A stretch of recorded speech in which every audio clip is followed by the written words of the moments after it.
Lastly, for second game, best player of the game from Team Red Wine, we have Kuya Jay Ungo. So, Kuya Jay achieved 13 points for rebound, 7 assists, and 1 steal.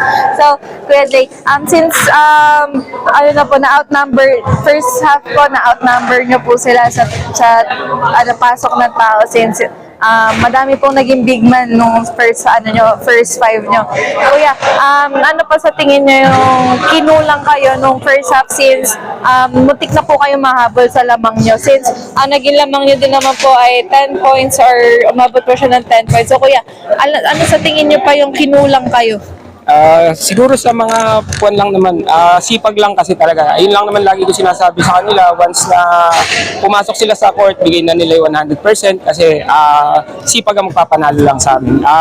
Nung kuwan, nawalan lang ng kumpiyansa, ayun, sabi ko, bawi tayo. Tingnan naman, pwede mabawi pagka nagkakamali. Yun lang ang lagi namin sinasabi sa isa't isa.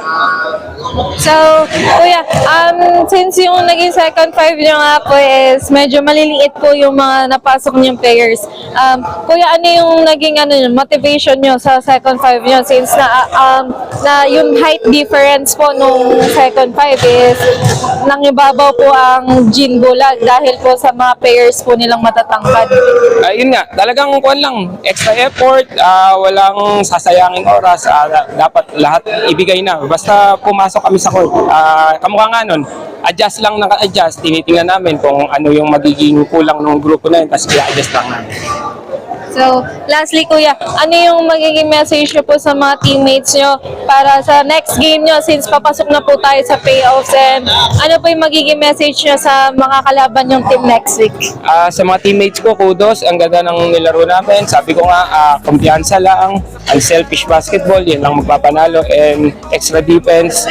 Yan lang, paulit-ulit ko lang tinatayo sa isip nila na once nandito na nga kami sa quarters, kung sino na lang yung matapat namin, siguro extra double effort pa kami para makapasok kami ng semis. Medyo matagal-tagal na rin akong hindi nakapasok ng semis. So kuya, sino pa po yung gusto ng batiyan ng pasalamatan po? Unang-una po, salamat po sa Diyos, maganda po yung laro ko at saka sa teammates ko. Ito si Boss Jan, tapos Aguila pare, Aguila. Maraming salamat po, Mel Christian Aguila. Tapos ayun nga, tuloy-tuloy lang. Extra effort kami para sa quarters. So, thank you po once again. Congrats for our second game from Team Red Wine. We have Kuya Jay Ungo. Congrats po! Yo, we have the ball. Tayo mag-enjoy. Mga kaibigan sa paligid, walang ibang